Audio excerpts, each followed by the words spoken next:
In this video, I will show you that the Labour Party originally mainstreamed the anti-Muslim, anti-Islamic hatred in Britain that we see today. Labelled as hate preachers and extremists. The Niqab debate keeps coming back around and around again. The halal was another issue. Trojan horse plot, Muslim schools. More than acts of terror, they were acts of war. In my view, Islamism, both the ideology and the violence, is a first-order security threat. And unchecked, it will come to us, even if centered far from us, as 9/11 demonstrated. In my view, Islamism, both the ideology and the violence, is a first-order security threat. And unchecked, it will come to us, even if centered. In fact, many of the rhetoric we hear from far-right groups, whether that is about grooming gangs, Muslims having an extremism problem, Muslim women being oppressed, Muslim extremists are trying to bring down British democracy, or the demonization of Islamic ideas like Sharia, have their direct origins with the Labour Party. So the question I want to pose to Muslims is that after watching this video, how could you continue to support the Labour Party that keeps knifing you in the back? Yes, the Conservatives have made fear-mongering statements against the Muslims in order to appeal to the right and the far right of Britain. And you can check out the video I've already done on their Islamophobia. But while the Tories are rightly called the nasty party with their racist rhetoric over the years, including against Muslims and Islam, the Labour Party has played a two-faced role in trying to appeal to the Muslim community while also bringing in laws and policies, as well as statements from their most senior politicians that have directly created an environment that gives fuel to the far-right attacks against Islam and Muslims.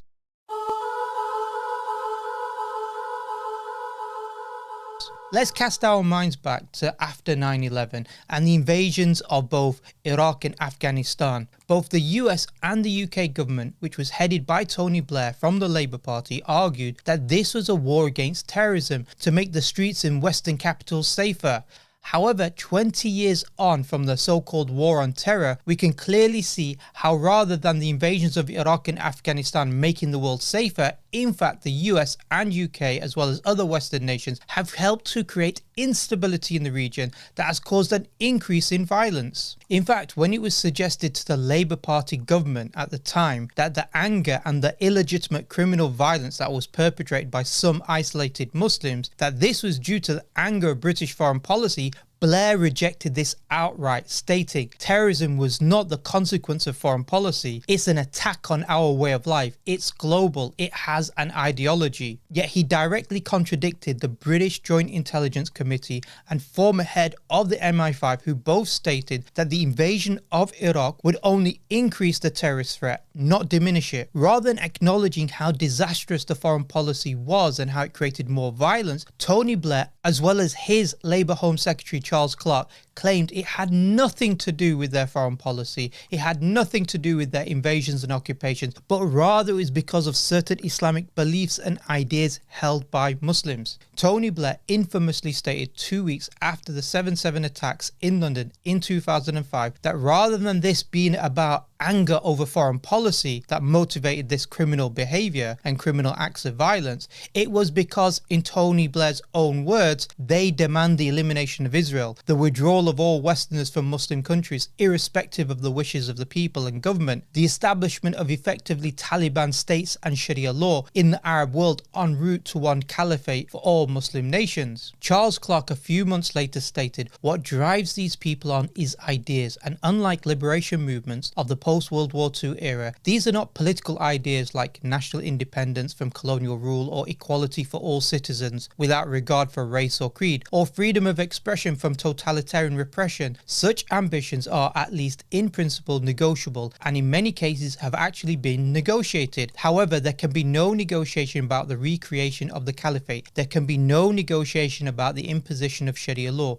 There can be no negotiation about the suppression of equality between the sexes. There can be no negotiation about the ending of free speech. These values are fundamental to our civilization and are simply not up for negotiation. Now, obviously, they attempt to distort Islamic concepts like Islamic rules regulating relationships between men and women, or what the Sharia and unity of the Muslim world actually means. But the point was to decontextualize the violence from the political reality of Western foreign policy of invasion and occupation of the Muslim world. Look, they aren't talking about how supposed extremists want Sharia law in Britain or the destruction of Britain. They are talking about how it is not negotiable for Muslims in the Muslim world to choose the type of laws for their own countries, nor is it negotiable to allow the Muslim world to unify under a single leadership according to Islamic principles. So if you Muslims believe in Sharia in the Muslim majority countries, believing God's law is the best law for Muslims to follow, if you think that perhaps unifying Muslim lands is a good thing, then you are a problem.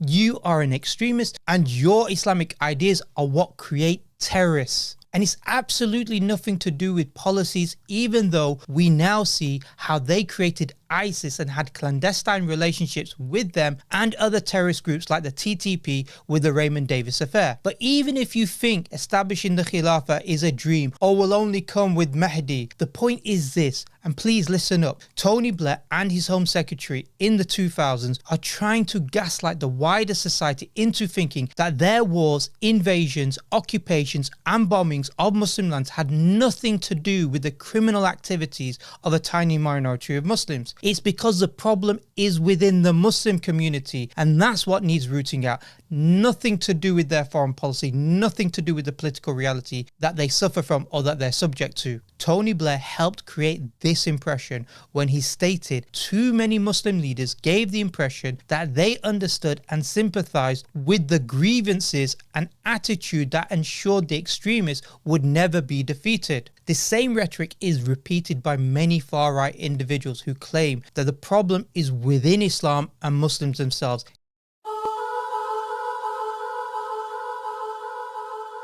Hazel Blairs, who is the chair of the Labour Party and the minister responsible for counter-terrorism, said that Muslims will have to accept as a reality that they will be stopped and searched by the police more often than the rest of the public. Why? Because apparently terrorism is a uniquely Muslim problem. Even though Europol data between 2006 and 2012, when these statements were being made by Labour politicians when they were in government, states that in the EU, 99.6% of all terrorist activity were being carried out by non-Muslims. Yes, 99.6% of all terrorist activity was being done by non-Muslims. Yet we're being told Muslims were the biggest threat at the time, that we had to be suspicious against them, and that they had to accept that they were going to be stopped and searched more than the rest of the public. The Labour government-led report called Contest, and later was also called Contest 2, which was supposedly about how to identify who is a potential extremist that needs monitoring and re-educating, and who may go on to become a terrorist. In that leaked government report, it stated who was an extremist. Who are those people on this conveyor belt to terrorism? This is what it said. They advocate a caliphate, a pan-Islamic state encompassing many countries. They promote Sharia law.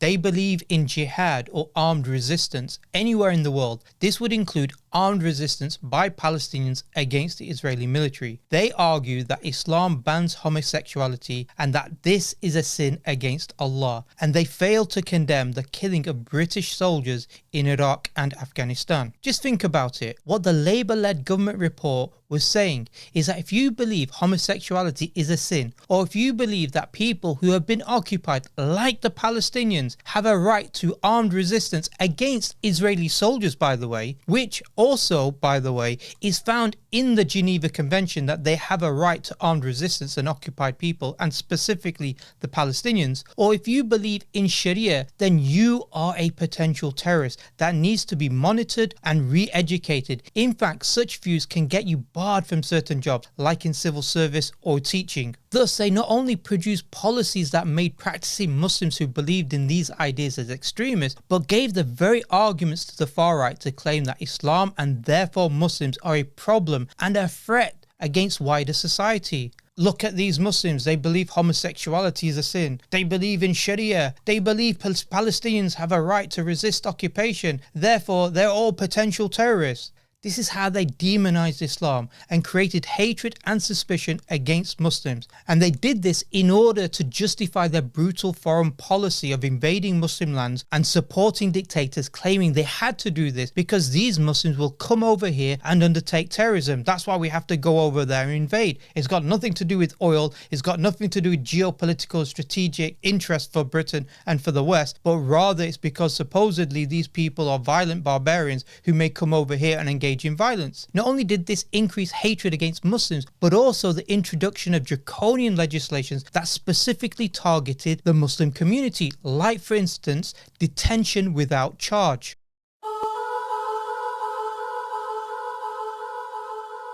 Jack Straw was the Labour MP of Blackburn. He was also former Home Secretary and former Foreign Secretary of the Labour-led government. In 2011, he attempted to link sexual abuse and rape of girls to a specific community. Jack Straw told BBC's Newsnight, he said, "These young men are in Western societies. In any event, they act like any other young men. They're fizzing and popping with testosterone, but they want some outlet for that. But Pakistani heritage girls are off limits and they are expected to marry a girl from Pakistan, typically. So they seek other avenues and they see these young women, white girls, who are vulnerable, some of them in care, who they think are easy meat." Point out that the Quran encourages Muslims to take enemy women as sex slaves. Now, although Jack Straw mentioned the Pakistani community, it was easy for the far-right anti-Muslim groups to link this with Islam and Muslims, as the vast majority of Pakistanis are Muslim. These far-right groups, taking their lead from Jack Straw, claimed that because supposedly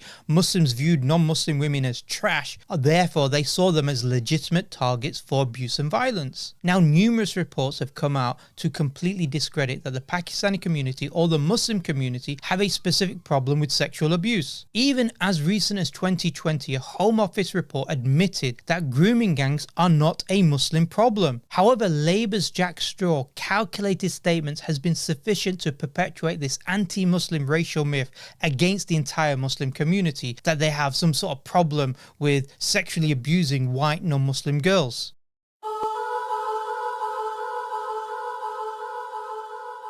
Jack Straw also stated while he was Foreign Secretary of Britain under Tony Blair's Labour leadership that the niqab, i.e. the Muslim women's face veil, made him feel uncomfortable and believed no one should wear it. He even asked Muslim women to take off their veil when he spoke to them. At the time, there was calls to ban the hijab and niqab throughout Europe. A European court has ruled that France's ban on full face veils does not breach religious freedom. All done to demonise Islam and claim Islam subjugates Muslim women. Yet when such a senior British politician made these claims, it was jumped on by the far right, who used his statements to justify their claims that Islam subjugates women and called for the unveiling of Muslim women. In fact, there was a subsequent increase of Muslim women being attacked by non-Muslim men, with the hijabs and veils being ripped off, all under the claim it made them feel uncomfortable.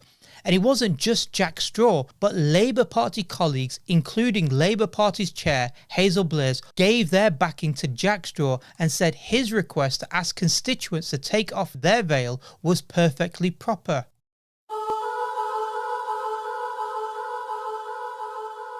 A Labour MP, Jim Fitzpatrick, criticised a Muslim wedding that was held at a mosque he and his wife were invited to, and they were asked to sit separately, i.e. the men and women to sit separately at this wedding. He walked out of the wedding, refusing to abide by the request from the wedding host, and then he announced to the media that the strictly enforced rule threatened community cohesion. Thus, this Labour MP began the debate about why Muslims would separate between the genders in public gatherings like at weddings or Islamic lectures or even at mosques. And remember, this wedding was actually held at a mosque where separation is the norm. Not only did this fuel the claims that separating the genders in certain circumstances was a way to marginalise Muslim women, but he also gave the impression that this was a sign of extremism and threatened social cohesion. In fact, a few years later, the Tory Prime Minister David Cameron claimed that we must end Muslim segregation to tackle the scourge of extremism. Remember, both the Labour Party and the Tories attempted to argue that extremism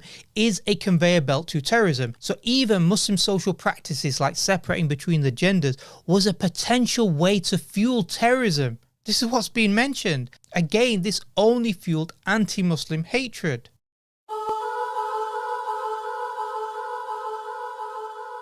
Jim Fitzpatrick later claimed while a minister in the Labour government that extremist Muslims have wormed their way into the Labour Party. It's the typical go-to whenever they face Muslims standing up to MPs or the British government, which is to cry out extremism in order to shut out any criticism against themselves or the British government. And we've seen this most recently with Keir Starmer, who is the current leader of the Labour Party. When the Labour MP and Speaker of the House Lindsay Hoyle went against parliamentary protocol and replaced the SNP's Israel ceasefire motion with the milder form proposed by the Labour Party, and by the way, this was done to save Keir Starmer from a Labour rebellion, and I have a video discussing this in detail. However, both the Speaker of the House of Commons and Keir Starmer claimed that the change in order was done to protect MPs from extremists. Never, ever want to go through a situation where I pick up a phone to find a friend of whatever side has been murdered by terrorists. Suddenly, all the news media outlets ran stories about how Islamist extremists are controlling the streets and threatening British democracy. A baying mob threatening murder, forcing the scrapping of a vote in Westminster, the mother of all parliaments, and the home of our representative democracy. What a time to be alive. Who mainstreamed this idea? Keir Starmer and the Labour Party, just like Jim Fitzpatrick years earlier talked about how extremists were trying to worm into the Labour Party. Now Keir Starmer's taking it one step further and tried to say that MPs, particularly Labour MPs, are being threatened, their lives are threatened by Islamist extremists. And why was it done?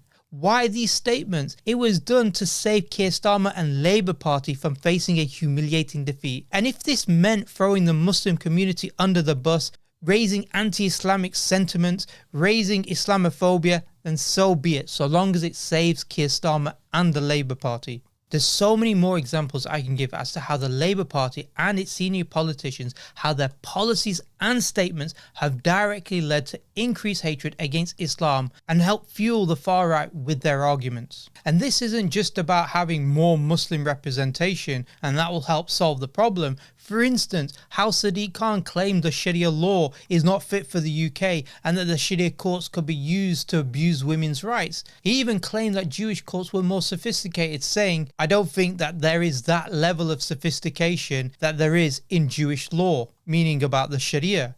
Crazy. And to think that this person claims to be a Muslim when he makes these types of statements.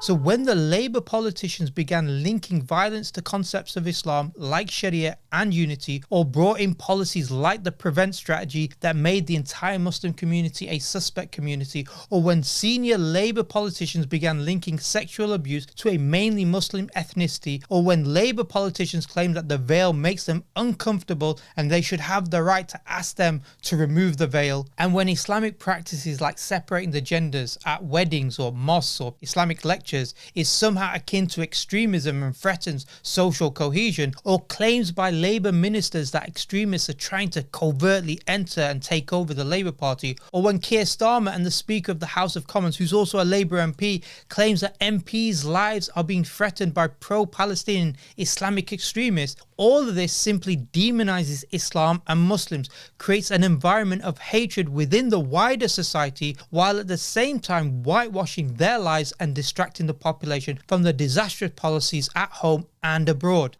Ultimately, this isn't just about Labour or Conservatives, but rather how the political establishment in Britain, that by the way controls both parties, how they handle minorities like the Muslim community. And this isn't just limited to Britain. We see this across all secular capitalist societies.